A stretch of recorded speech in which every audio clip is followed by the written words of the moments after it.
What is up does not mean what you think it means. 70% of English learners panic when an American says what is up and end up answering with their height. Yeah, what is up is not even a real question half the time. I learned that the hard way standing in a Chicago coffee shop holding a croissant like it was a golden ticket. The barista hit me with what is up, and my brain just blue screened. I said I am up 5'9", and everyone stared.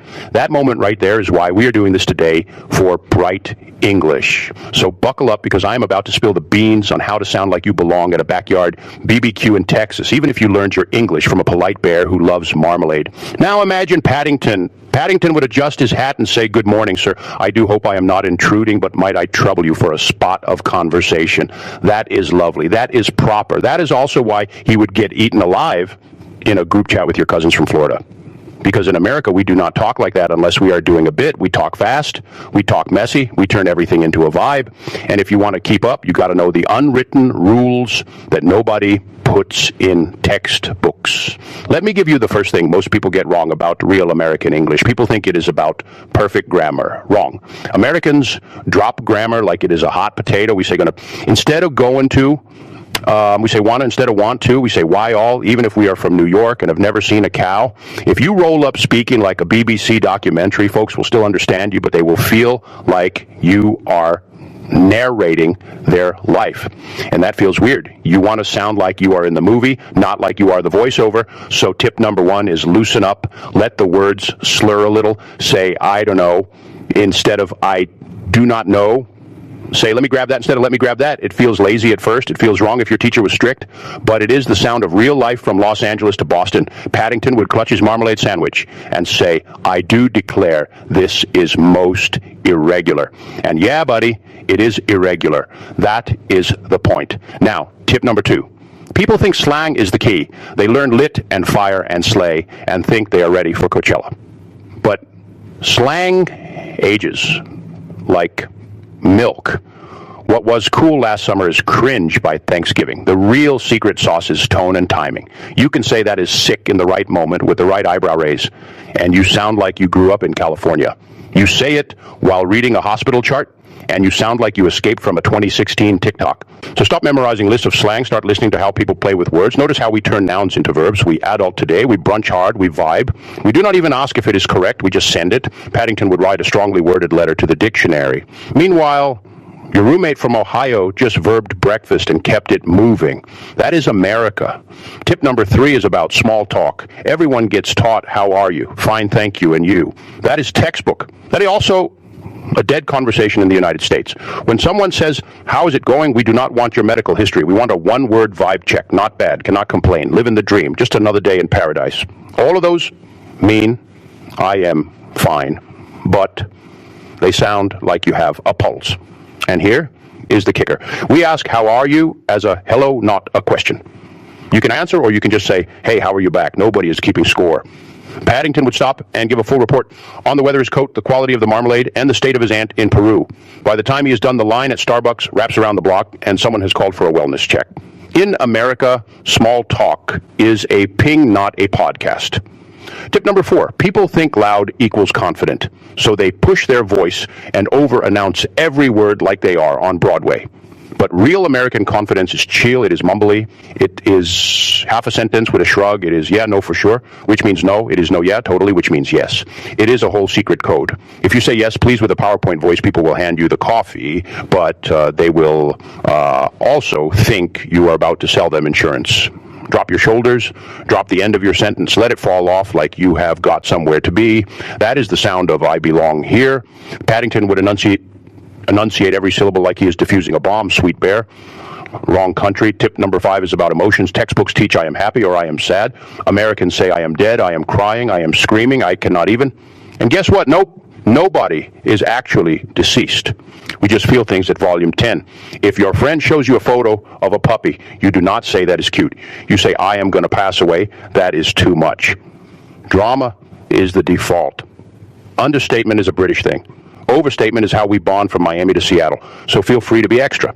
Your English will sound more native when you stop acting like a weather report. Now let me give you a relatable analogy because brains love pictures. Think of American English like a backyard cookout. Textbook English is the fancy dinner party.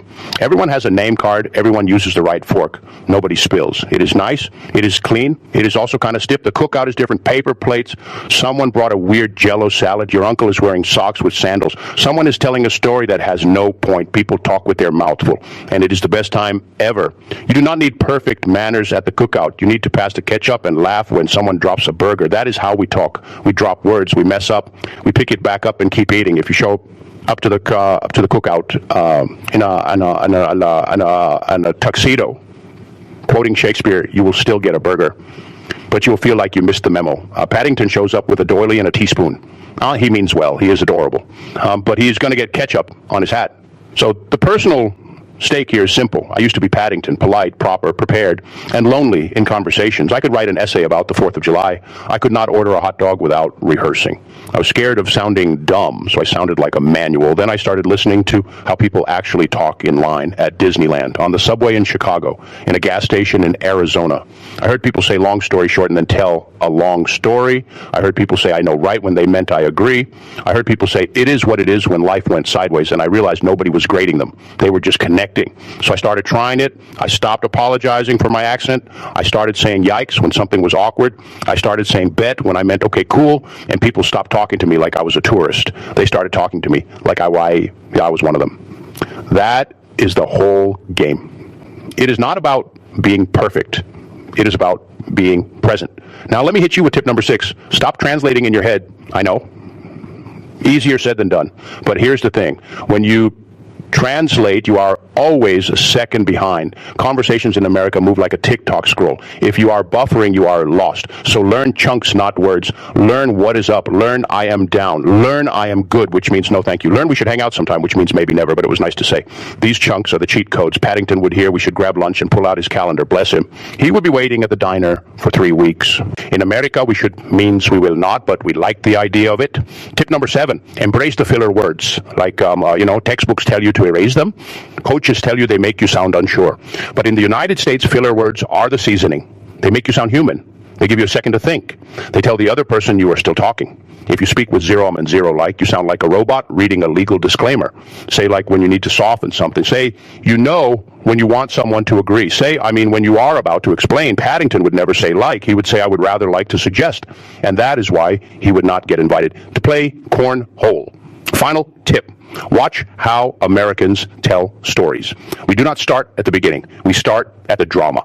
So I was in line at Target, and this guy, boom, you are in. No once upon a time, no thesis statement, just vibes and chaos.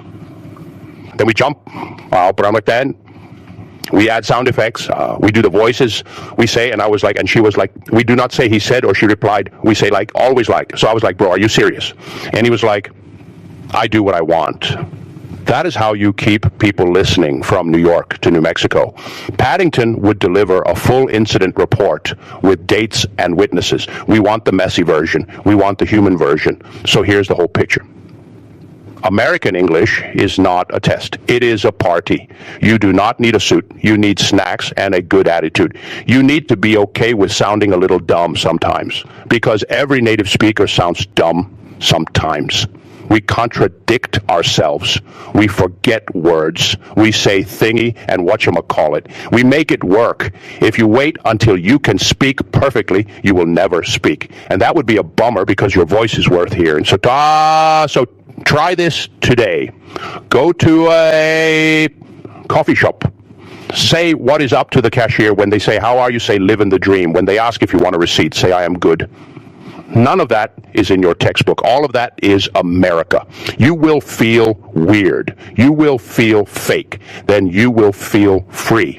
And Paddington, buddy, we love you. Keep the hat, keep the manners, but maybe leave the marmalade at home when you visit Texas. Just bring chips. And now I got to ask you something. If you had to pick one, would you rather sound super polite and be misunderstood at every cookout in the United States, or sound a little messy and finally feel like you belong?